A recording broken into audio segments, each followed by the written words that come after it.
Welcome to our video tip on what to do when your veterinary clients can't afford care for their pets. This is Wendy Myers with Communication Solutions for Veterinarians in Denver, and we help practice teams improve both compliance and client service.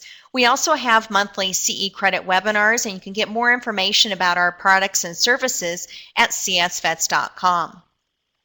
When it comes to concerns about the cost of care, in the Bear Veterinary Care Usage Study, pet owners shared that they are worried because care is oftentimes higher than they anticipated when they bring their pets to your veterinary hospital. In fact, in about a third of cases. It's very easy for emergency or specialty care to reach a higher level of cost. If you think about an emergency surgery and anesthesia and x-rays and medications, it's easy to reach $1,000 very quickly.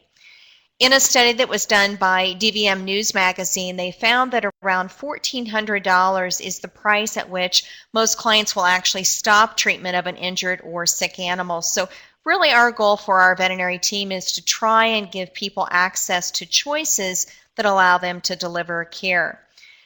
In that DVM News Magazine study, veterinarians reported that in almost 40% of cases, the cost of what the client could afford actually limited the treatment choices. And very sadly, veterinarians actually euthanize an average of 7 dogs and 5 cats each month because clients simply can't afford care. So my goal with today's video tip is to really help you understand what are some choices that you can offer so that it's a win-win for your practice and your patients. So if a client can't afford care today, I think the first step is to always present financing.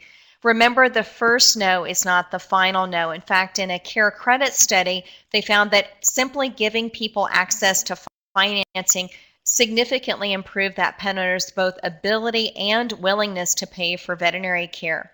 So I want you to make sure you always present financing whenever you hear the first no. Now, if a client is worried that they won't qualify for third-party financing, remember that there's always a choice of co-applicants as well.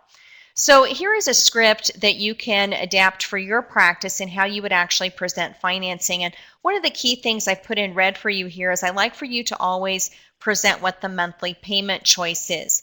Care Credit does offer a 6-month of deferred interest program, so if the client pays off their balance within that 6-month time period, there's no going to be any interest assessed. So let's say that Sophie has been diagnosed today with grade 2 dental disease. She needs a treatment and the cost of care is going to be around $600. And the client says, gosh, I just don't have it.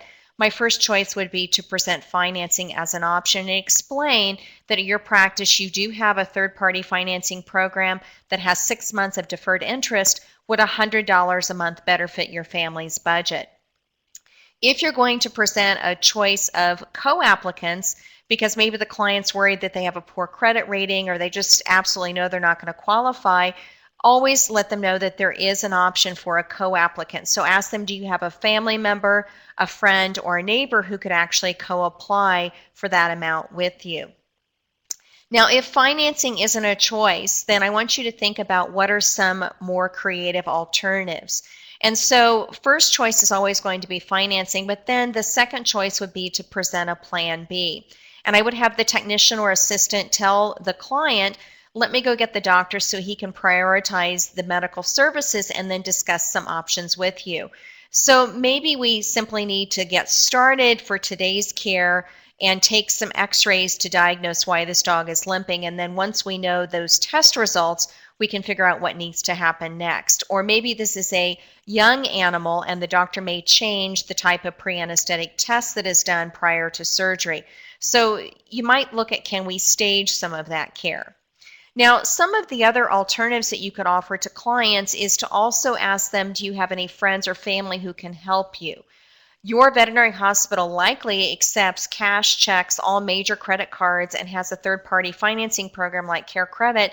So make sure you let a pet owner know that you can split one invoice between multiple payment methods. For example, if my bill was $500 today, I could put $200 on a Visa, another $200 on American Express, and pay you $100 in cash. And yet you've been paid in full. And for me, as the client, it's a way for me to manage my money. This is a more creative solution, and this is what I call the emergency cash option sheet. And what I have you do is list all of the businesses in your neighborhood that do lending or have access to money. So I'll give you an example. At Animal Hospital Specialty Center, right across the street from our practice, is a 24-hour gas station and car wash. Inside the convenience store lobby of the gas station, they actually have an ATM, and oftentimes, people just walk across the street and take out in cash what they need to pay for their care and come back over to our animal hospital. Just a few miles up the road from us is a Walmart, and every Walmart store across the country at their customer service desk actually has Western Union services. So a pet owner could have a friend or family member actually wire them money. Also, think about your local banks. Are there any of the banks in your own neighborhood that can do short-term loans for your customers? And then lastly is lending institutions. So think about if there's any check cashing businesses or pawn shops in the area. I'll tell you, I looked up online today just out of curiosity, and cashadvance.com actually has a $500 loan that you can get for 30 days for a $75 fee. So just check to see, what are the going rates and what are the vendors that are available in your community. Another alternative would be to recommend pet insurance for future care. Of course, today's illness or injury won't qualify to be covered under insurance. You have to have insurance first before you use it. But you might recommend that, this may be something that you as the pet owner want to investigate for the future. In fact, most pet insurance companies, you can actually get an online quote instantly and find out what kind of coverage there is available based upon your pet's age, breed, and any health concerns. Your animal hospital also may have an angel fund that are maybe donations that clients have made to help other people that can't afford care, or you might even do some fundraisers for the practice to donate that care based upon clients that just really can't afford it today. And then lastly is relinquishment of the pet. If that client is really financially unable to care for a long-term chronic illness, you might even work with local rescue groups, or maybe look at how can we find this pet a new forever home for someone who can financially afford to care for it. I hope you found our video tips on what to do when the client can't afford care helpful. You can get more information on social media about our company, Communication Solutions for Veterinarians, and also go to our website at csvets.com.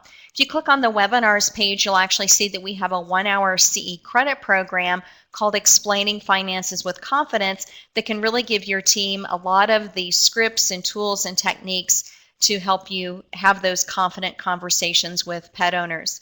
All of our webinars do include an hour of CE credit, a handout, and then unlimited playback of the recorded webinar. So thanks for watching today's video tips, and be sure and check out more on youtube.com/CSVets. Have a great